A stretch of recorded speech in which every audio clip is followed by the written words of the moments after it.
Reinaldo, que acabou sendo substituído. Para esse jogo domingo contra o Cruzeiro, existe essa tendência do Vitor continuar no time e o Reinaldo ficar fora? Não, existe a possibilidade.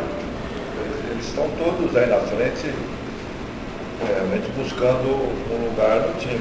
Nós abrimos esses 3 últimos jogos a possibilidade de 3 atacantes, que tem funcionado bem. O time tem tido uma boa resposta ofensiva. E nós temos aí no mínimo 4, 5 jogadores em condições. E nós temos até sexta-feira para definir. Pode ser essa possibilidade, pode ser o Vitor, pode ser o Reinaldo, não temos definido ainda. O Botafogo tem 9 rodadas pela frente, 4 times que brigam pelo título diretamente. Mas ao longo do campeonato nós não tem tido uma resultados em cima de times que são reservados. É o Robin Hood do Campeonato Brasileiro? Se é o Robin Hood, nós não sabemos. Né? Coincidentemente, nós temos tido dificuldade com as equipes que estão na parte de baixo. E essa é uma preocupação minha também, porque nós temos alguns confrontos daqui para o final do campeonato, que são contra o Náutico, contra o Curitiba e contra o Atlético Paranaense. São 3 equipes que estão diretamente nessa briga nossa final. E acho que é um campeonato paralelo, certo? São jogos de 6 pontos que nós temos que ter muita atenção. Aliás, você tem que ter atenção em todos os jogos. São 9 decisivas, principalmente esses jogos que são com equipes que estão na mesma situação que a gente. Então, nós vamos ter que ter uma atenção talvez especial nesses jogos. Tem que roubar dos grandes e não perder dos pequenos. Roubar dos grandes e roubar dos pequenos também, ganhar dos pequenos. Se fosse possível, ou se for possível, as 9 vitórias, seria interessantíssimo. É esse o pensamento. Trabalho, aqui a tarde inteira, tem alguma noção de problema de mudar os membros, vai puxar o Leandro, quem é que pode entrar, o Teco está obrigado também? Não teve nada. O Teco nós seguramos um pouquinho do treinamento ontem, porque ele foi um dos poucos, junto com o Batista e o Rodrigo Paulista, que treinaram os 90 minutos no jogo treino contra a equipe do Bela Vista. Então, em função disso, em função até também da escassez de zagueiro que nós temos hoje, demos uma segurada nele, mas ele não tem nada não. Nós temos a opção do Teco, nós temos o Lecão, temos o Emerson, e o próprio Diego, que é zagueiro. Você teria talvez que mexer um pouco na estrutura, mas eu acho que não pode não. Desses 3, nós vamos optar por 2. Rapaziada, só para tirar aqui rapidinho. Alguma chance de ocupar jogador do jogo da Sul-Americana? Ou vai força máxima brasileira, Sul-Americana? Já que tem um clássico contra o Flamengo também na semana. O pensamento nosso é a força máxima. Mas essa força máxima, ela vai ter uma variante muito em função do que acontecer no jogo com o Cruzeiro.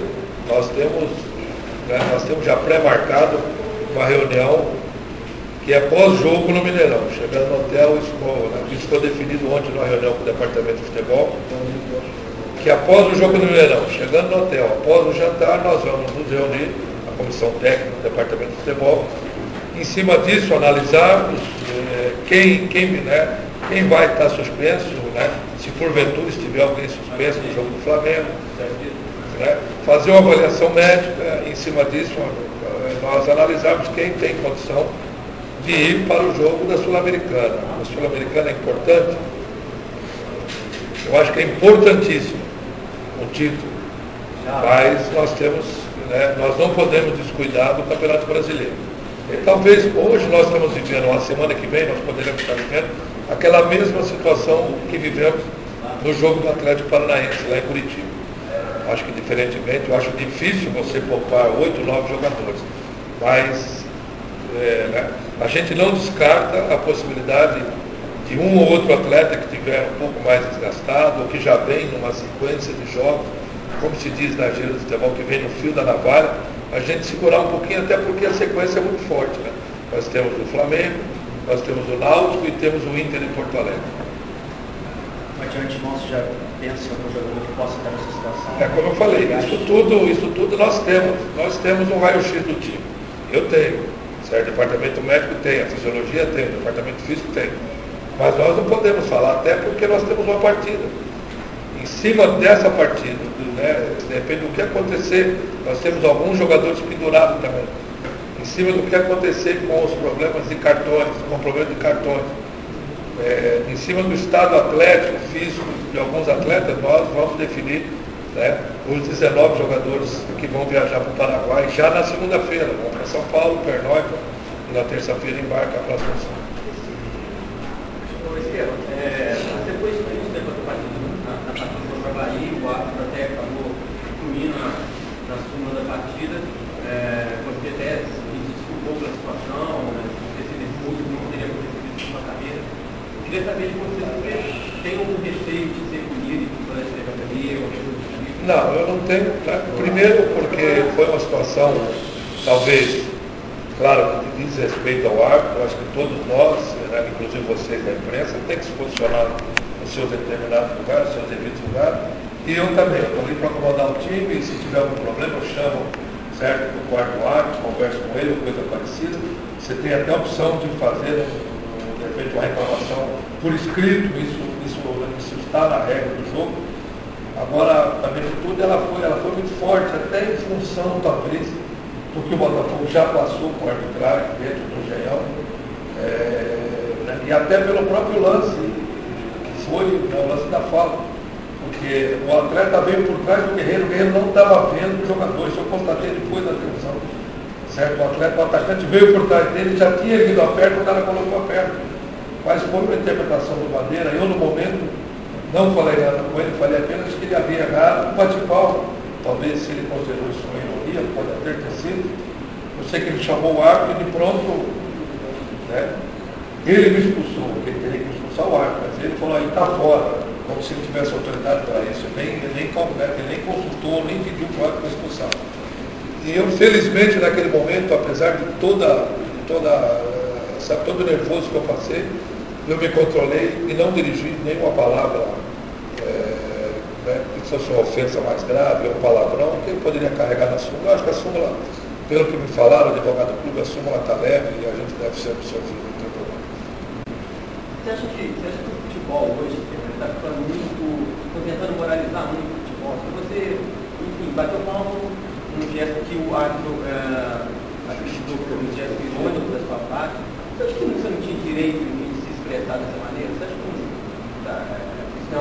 é difícil você falar isso, porque, né, o problema é que do mesmo jeito que o meu lado emocional, certo, naquele momento estava muito afetado, até em conta do que nós estávamos fazendo, né, um belo primeiro tempo, com um predomínio técnico, tático e físico sobre o adversário, dominando, criamos umas 3, 4 chances lá, né, o que teve foi isso, e eles não chegaram uma vez no nosso gol.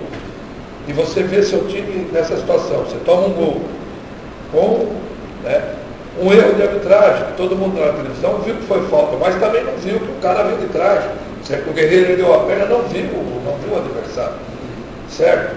Ao mesmo tempo que eu estava com realmente o nervo, a flor na pele, que não deve estar, o treinador tem que ter o máximo de cuidado possível, né? O Bandeira também deve estar, ele faz parte desse contexto, então eu acho que não.